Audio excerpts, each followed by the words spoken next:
25 October 1944, Eastern Visayan Sea, off Samar, Philippines, 06:58 hours. Lookouts on a small American task unit. Call sign Taffy 3. See waterspouts stepping in from the west. The columns are too tall, the cadence too slow. Battleship salvos. Rain thins visibility. The belief that the enemy has turned back fails in the space of a minute.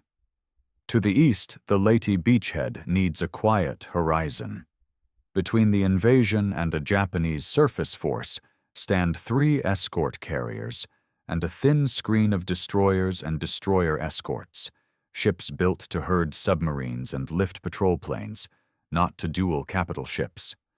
Radio stays clipped. Large enemy ships bearing west. Then the phrase that removes doubt. This is not a drill. Captain Ernest E. Evans, USS Johnston, makes the decision that will define the day. Commence attack. Make smoke. White walls roll across gray water, wiping firing solutions clean. The plan is simple and violent. Close to torpedo range, rake soft systems with 5-inch fire, force the enemy to think and turn. A battle line that turns stops being a line. Johnston dives into rain and bursts out so close to a heavy cruiser that sailors on both ships can see faces. Aim for bridges. 5-inch guns crack glass, strip antennas, punch at rangefinders and directors. Soft points on hard armor. Confusion spreads faster than damage. 6 torpedoes leave Johnston's rails in a fanned spread. Seconds weigh like minutes. A dull boom rolls back across the sea. 1 cruiser staggers. Another slews aside to avoid a second bite. A royal formation kinks a few degrees, and through that small bend the little ships push time. On the escort carriers, anything with wings launches. This is not a prepared strike. Avengers roll with practice bombs, half-loads, and depth charges meant for submarines. Wrong tools, until they force a captain to maneuver and surrender perfect aim. A diving run splits attention. A turn-to-comb a torpedo steals 30 seconds. Improvised violence, delivered in fast cycles, buys minutes, and minutes keep the invasion breathing. The screen thickens the smoke. Destroyer Hoel charges and spits torpedoes nearly point-blank, taking return fire that would fold a pier. Heermann shoulders into the fight and trades beyond her weight, disappearing and reappearing in curtains of spray. Out of haze comes the smallest fighter in the group, the escort destroyer Samuel B. Roberts. Built to shepherd convoys, she overruns her manuals, redlines the boilers, and drives straight at a heavy cruiser. This is not myth. It is mechanical bravery, speed, angle, and a gun team firing like a metronome. Gambier Bay, a small carrier with limited speed and no armor, falls under accurate heavy-caliber fire. Water columns leap higher than her mast. A straddle walks in. She slows, shudders, and brakes. Men step into oil. The camera of the mind does not look away. It marks the price and moves forward, because the battle does. Johnston begins to bleed. Hits bite into the engineering spaces. Rudder control degrades. Ammunition hoists fail, and sailors become hoists. 32-pound shells hauled up slick ladders by hand, skin raw, backs burning. Captain Evans works bandaged and bareheaded, still giving orders, still aligning the ship's heartbeat with the mission. Keep the giants guessing and keep the carriers launching. The pattern compounds. Torpedo runs force evasive turns. Each turn is half a minute not spent firing. Smoke resets firing solutions. Diving runs, some with the wrong ordnance, break aim and pacing. Multiply those frictions by weather, by the loss of clear range data, by a picture on enemy bridges that grows more wrong every 10 minutes. No mere escort group would act like this unless heavier ships were near. Doubt appears as a question, then a needless turn, then a missed beat on reload. In a battleship action, doubt is visible if you know where to look.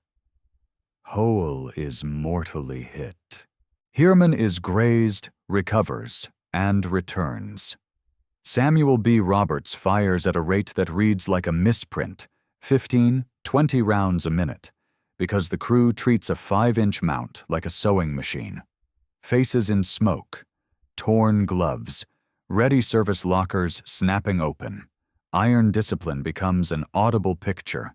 Bang, bang, bang, a tempo that keeps courage from dissolving into chaos. The strategic map is simple. East, Lady Gulf and soldiers who need the sea to hold. West, Admiral Kurita's center force, designed to crush carriers, and then the beaches. Between them, Taffy 3. The only workable American plan is a lie told convincingly. Look larger, hit often, move unpredictably, imply heavier support beyond the rain. On enemy bridges, the lie becomes a possibility, and possibility becomes caution. Gambier Bay goes under. Oil spreads. Wreckage drifts. The attacks from the air do not slow. Pilots cycle, launch, climb, dive, harass, return, refuel, rearm with whatever the deck can load, and take off again. Bridges and plotting rooms try to hold a picture that will not stay still. This is not a single decisive blow. It is cumulative stress applied faster than a battle line can adapt. Johnston is failing. Speed decays. Steering falters. Evans refuses the passive choice. Keep the smoke heavy. Aim for bridges. Blind what you cannot break. Break pace wherever possible. The facts carry their own voltage, and the scene is labor. Ammunition passed hand to hand in a burning, lurching hull because lifts are dead, and the ship refuses to stop while it still has breath. Johnston can no longer move. She is full of holes that will not stop leaking. Evans orders abandon ship. Accounts agree on fragments, bandages, a bare head, a captain walking the deck, urging the wounded out, last seen near the rail. The sea does not return him. The line is written plain because the truth does not need decoration. Then comes the turn, and not ours. Admiral Kurita breaks off. Analysts will sort causes, torpedo hits on heavy cruisers, relentless nuisance from the air, the erasing effect of rain and smoke, but above all, a wrong picture in a commander's head. In that picture, gnats mean wasps. Behind the wasps, hammers. On rafts, in boats, and on charred decks, the reason does not matter. The result is everything. The force designed to smash carriers, and then the beachhead turns away. A new weapon writes a coda. A kamikaze strikes St. Lo. Fire boils. Ammunition cooks off. A carrier goes down in a column of smoke. It is one of the first successful suicide attacks of the war. The horizon closes over it, and the day returns to its thesis. The beachhead survives. The holding power of this account comes from three plain elements. The contrast is real and documented. Small ships attacking giants in weather that erases advantage. The mechanics are legible. Smoke screens, torpedo runs, firing solutions, human labor substituting for broken machinery. The stakes are immediate. Every minute bought keeps the invasion alive.